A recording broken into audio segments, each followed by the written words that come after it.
আসসালামু আলাইকুম ওয়া রাহমাতুল্লাহি ওয়া বারাকাতুহু। গ্রামে আসলাম। শহর লম্বা সময় ভালো লাগে না। গ্রামে আসলে মনটা ভালো হয়ে যায়। গত মাসে এসেছিলাম 4 তারিখে, ফেব্রুয়ারি মাসে আবার আসলাম।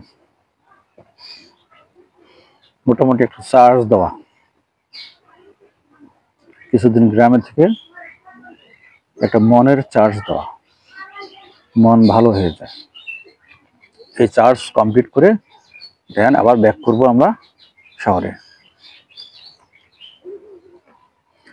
গত মাসে যখন এসেছিলাম তখন এই আলুর বাগান ছিল ছোট ছোট, এখন অনেকটা পরিপক্ক। 10-15 দিনের মধ্যে হয়তো আলু ওনারা উঠাতে পারবেন কৃষক ভাইরা। আর পাশে অনেক ফাঁকা জমি যেগুলো ছিল ওগুলো ধানের চারা ওনারা লাগানোর কাজে ব্যস্ত কৃষকরা। দেখলাম যে চাষাবাদ করার পরে সেগুলো পানি দিয়ে চারা রোপণ করতেছে আর কি। আর গ্রামের মা বোনেরাও অনেক ব্যস্ত থাকে সবসময়। সারাদিনই টুকিটাকি আমাদের কাজ চলতেই থাকে। ছাগল নিয়ে যাওয়া, ঘাস কাটা, গরুকে খানা খাওয়ানো, গরুর দুধ দোয়ানো, মাঝে মাঝে পরিবারকে সাহায্য করা, স্বামী যদি মাঠে থাকে মাঠে খাবার নিয়ে যাওয়া ইত্যাদি সরঞ্জামপত্র ওনাদেরকে সবসময় আনানোর কাজে ব্যস্ত থাকতেই হয়। চলুন আমরা আপনাদেরকে এখন এই পাশের ভিউটা দেখাবো, আমার ভাইয়েরা কৃষক ভাইয়েরা কি করতেছেন। চলুন।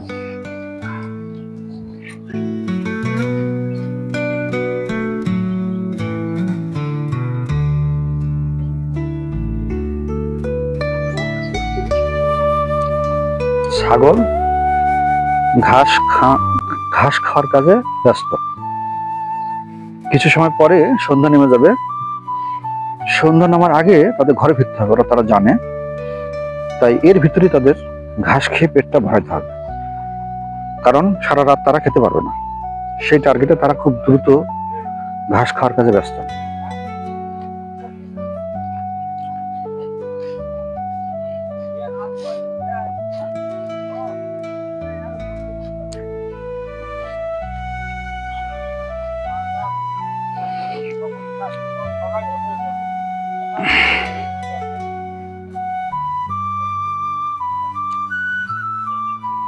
আলুর গাছ অনেক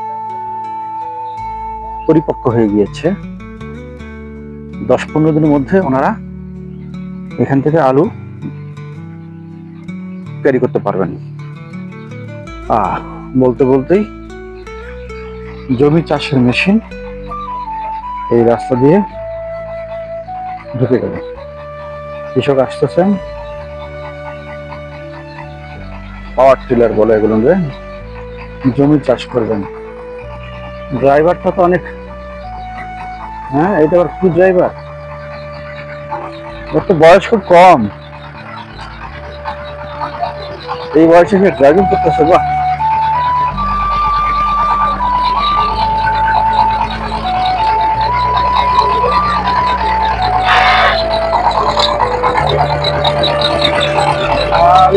সাদা হয়ে গিয়েছে পিছনে তেল, অর্থাৎ জ্বালানি, মেশিনের জ্বালানি।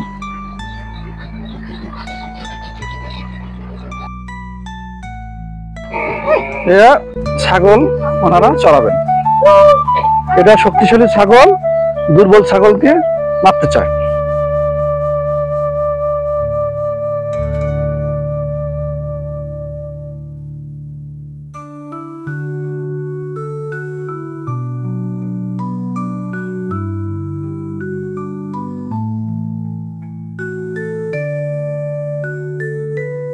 ও বাপরে বাপরে বাপরে, ও চিকন হলো, ওর রাগ আছে।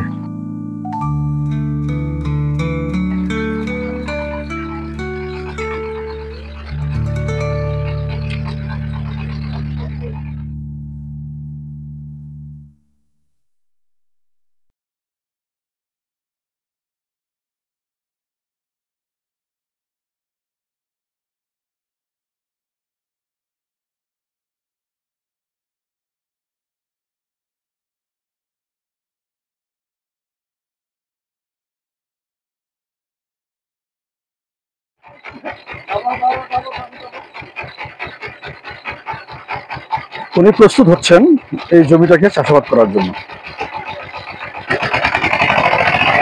Let's see.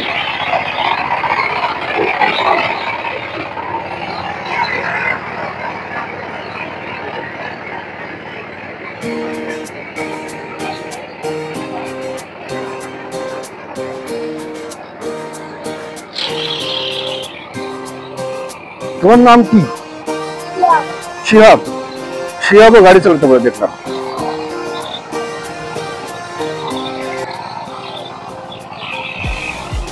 এখানে ওনারা ধান লাগাবেন।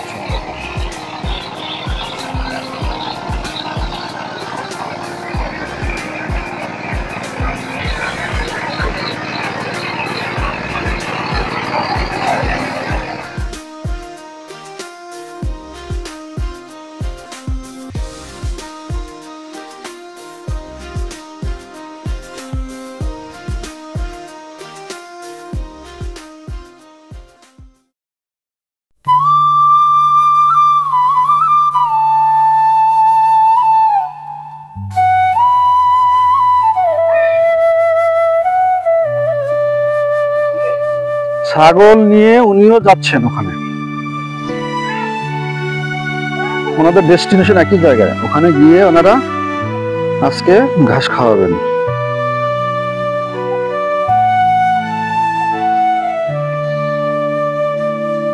সুপারি গাছ,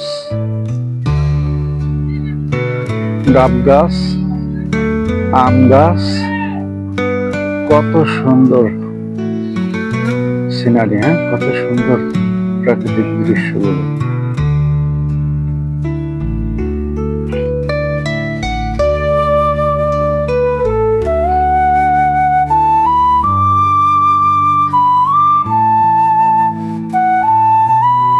কলার বাগান, প্যারালালে ঘাসও আছে, সাথে কিছু কাঠের গাছও আমরা দেখতে পাচ্ছি এখানে।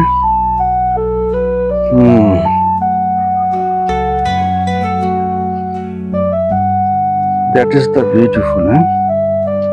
See, banana. কলা সবে মাত্র বের হলো, ওরা পরিপক্ক এখনো হয়নি।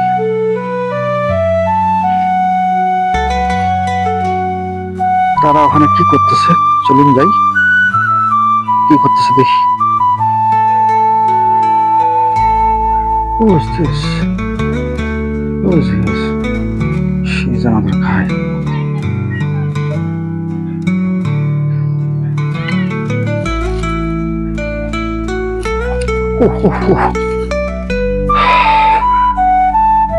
চিকন চিকন হয়, মাঝে মাঝে একটু মনোযোগ ছাড়া হয়ে গেলে বিপদ।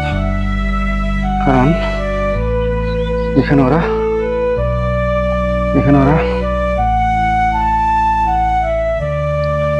এই ধানের চারা লাগিয়েছে, সাথে কাদা আছে, পানি আছে।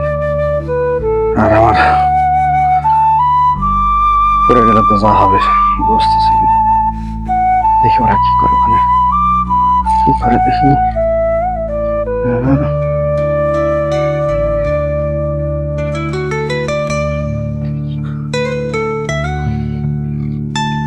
এখানে একটা বোরিং করছে ওরা, পানি সেচ দেওয়ার জন্য ওদের লাগে।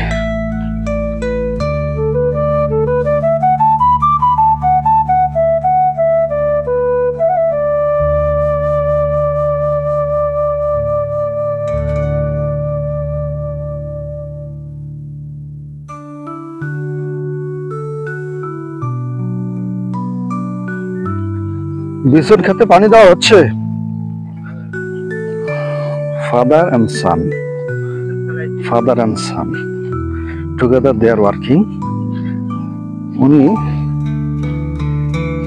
পড়ালেখা করতেছেন। কিছু পড়িস তুই? হ্যাঁ, 6-এ? আরে খালি তো কিসমিস খাবি তুই। 6 খাই কিসমিস, হ্যাঁ। ও পানি সেচ দেওয়া হচ্ছে আমাদের আলমগীর সাহেব উনি একজন মেকানিক্স, চাকরির ফাঁকে ফাঁকে উনি কৃষিকাজও করেন। এখানে ওনার বাসা। প্রতিদিন অফিসে যান হোন্ডা চালিয়ে, প্রায় কত কিলোমিটার দূরে?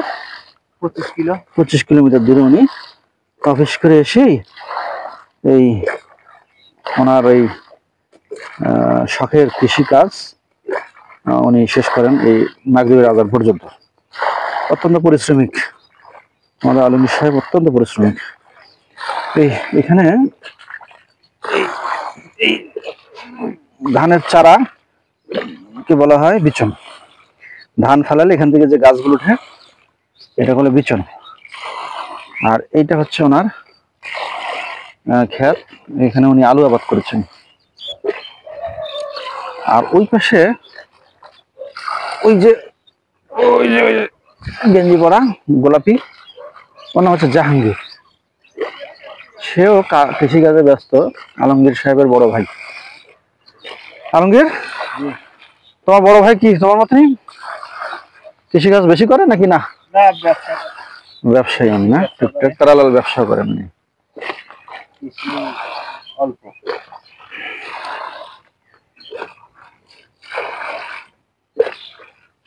আমি আগে বলেছিলাম এই গ্রামটা রংপুর থেকে কত কিলোমিটার দূরে আছে? এটা রংপুর শহর থেকে 30 কিলোমিটার দূরে আছে।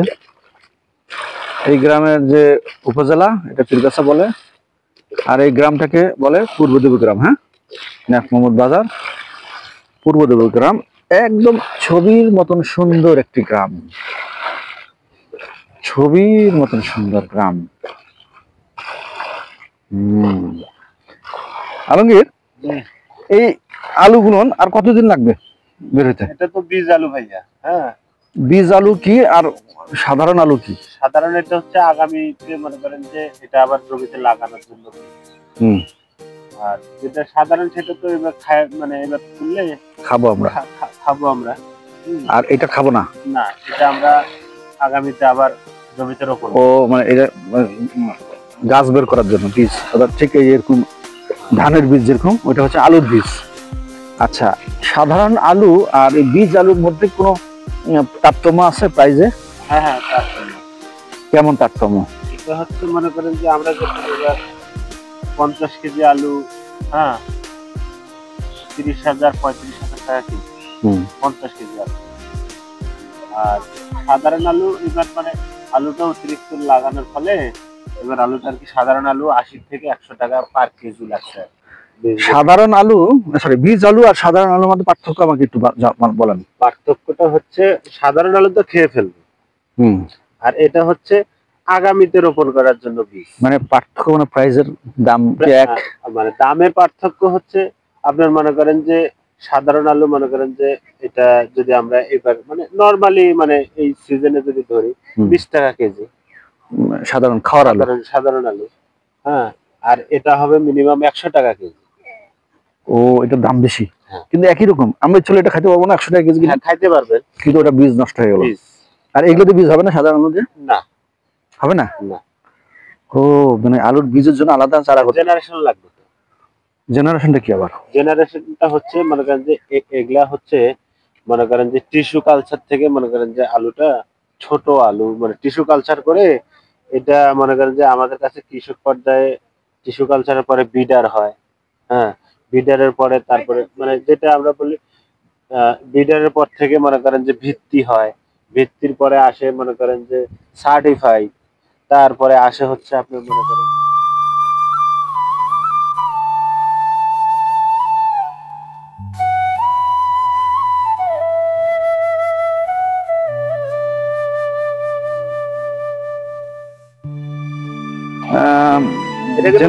থেকে আসছে এই আলু। ও, এটা কি মানে এটা গাড়লে হবে, এটা গাড়লে হবে না, এটা আমি বুঝতেছি না, কারণ কি? এটা হচ্ছে যে ভিত্তি। ও, মানে এটা আলাদা একটা বিষয় থাকে এখানে। হ্যাঁ, এই বিষয়টা বুঝতেছি না সায়েন্টিফিক ভাবে। যেটা মনে করেন যে খাওয়ার জন্য মানে যেটা এক কথা এটা আর কি আগামীতে প্রোডাকশন করবো আমরা, আর যেটা খাওয়ারটা এটা হচ্ছে সার্টিফাইড মানে বীজ আর কি। এটাতে আর বীজ হবে না, এটাতে ওই গাছও হবে না, যেমন আমার ওই যে ওইটা ছাড়ি ওইটার গাছ এটার গাছ দেখেন অনেক তফাৎ। ওটার পাতাগুলো কোঁকড়ানো। একটু দেখান, ক্যামেরা দিয়ে দেখান। তো কাছাকাছি না গেলে বুঝতে পারবে না, ওইটাই তফাৎ বুঝতে হবে। হ্যাঁ, আসলে খাবার আলুর গাছের ইয়ে কিরকম। মানে এখন যেটা বুঝলাম যে বীজ চারার জন্য আলাদা জাত থাকে আলুর বিষয়ে, এবং সেগুলো এক্সপেন্সিভ, দাম দাম 5-6 গুণ বেশি দাম সাধারণ আলুর থেকে। এটা যদি 50 টাকা হয় তখন এটা 300 টাকা হয়ে যাবে। 300 টাকা। ও, যেমন এই যে ধরেন এই ধানের বিষয়ে বলি, 1 কেজি ধানের বীজের দাম আমরা কিনছি 480 টাকা। রাইট, বীজটা। হ্যাঁ, আর এমনি ধান তো কত কম দাম, মনে করেন যে এখন বর্তমানে 1300 টাকা মূল, তাহলে কয় টাকা কেজি পড়ে? 30 টাকা বা 40 টাকা। আর 1 কেজি ধান কিনে আনলাম আমরা 500 টাকা দিয়ে। 500 টাকা। ও, তাহলে সেটাই যদি হয়তো তাহলে 500 টাকা দিয়ে কেনার তো কোনো প্রয়োজন ছিল না। জাহাঙ্গীর সাহেব, আপনি একটু এদিকে আসেন, আগে আসেন। আমাদের মসজিদ কমিটির সভাপতি সাহেব, উনি বুড়ির আজম মসজিদের, আল্লাহর ঘর সবই সমান, ছোট আর বড় কোনো ব্যাপার না, কিন্তু উনি একটা মসজিদের দায়িত্বে খেদমতে আছেন। হ্যাঁ, আল্লাহ পাক সবাইকে মসজিদের খেদমতের কাজে ব্যবহার করেন না। তো একটু যাই ওর কাছে আমরা। জাহাঙ্গীর সাহেব, আপনি সভাপতি সাহেব একটু মুসাফা করি আপনার সাথে। হাতে কিন্তু সোনার মাটি। হ্যাঁ, এই মাটিতে সোনা ফলে, আমি আগে বলছিলাম এটা সোনার মাটি। তো কি করতেছেন আপনি? ঘাস তুলতেছি গরুর জন্য। আপনার সাথে কি বিবিও শ্রম দেন? বাহ বাহ, খুব ভালো। স্বামী স্ত্রীর মধ্যে ঘন হয়েছে না, একসাথে কাজ করলে খুব ভালো হয়। আমি কইছিলাম আরো 2 কিলো বাড়াই গেল। এই ধানের উপর ধান কেটে তো শুনলি তো। ও, এটা একটু ঘন হয়েছে না বলতেছেন? এখন তো আর বলে লাভ নাই, আগে থাক, আর দিস না রে পানি। কাগজ দেওয়া লাগবে, আবহাওয়া ভালো না, কাগজ দেওয়া লাগবে। উপরে ভাসানি লাগলে বসিয়ে দেবো। ঘন হয়ে গেছে। 2 কেজি ধান ওই যে মরিচ বাড়ি গোড়াল আছে না, গোড়ালে ভালো লাগছে। আমার অত দরকার আছে, সারা বন্ধু ছেলে। তোমার নাম কি? জুনায়েদ শমশের না? সুন্দর গজল পারে জুনায়েদ শমশের। একটা গজল শোনাও আমাদের। আচ্ছা, পারি না গজল শোনা একটা। হ্যাঁ, জুনায়েদ শমশের অত্যন্ত ভদ্র ছেলে, আলমগীরের ছেলে জুনায়েদ শমশের, ক্লাস 6-এ পড়েন। হ্যাঁ, পলিথিন দিবি কেন আবার? পলিথিন দিতে হচ্ছে গরু যেন না খায়। ও, পাখি খাইতে পারে, right. Good technique, good technique. এটা পানি পলিথিন দিয়ে ওরা ঢেকে দেন, দিলে কি হবে, পাখিটা কি যাতে না খাইতে পারে বীজগুলো। That's great. জুনায়েদ, জুনায়েদ হচ্ছে বাংলার আধুনিক মডার্ন ফার্মার যে বলা হয়, মানে আধুনিক কৃষক। মিস্টার জুনায়েদ, ক্যামেরার দিকে তাকান। Very good. টমেটোর চারা আছে, মরিচের চারা, তারপরে হলো খটখটিয়ার বেগুন আছে। কই দেখি, আমাকে দেখান তো দেখি। যেটা বেগুনি খাওয়ার জন্য পারফেক্ট। মোটাটা না চিকনটা? আচ্ছা, এটা নতুন লাগাইছেন আপনি না? টমেটো তো এখন সিজন নাই, হবে হবে হবে। এটা আমরা নেট টমেটো খাবো। ওই দেখেন শিয়াল কুকুরকে ধাওয়া দিচ্ছে, কিন্তু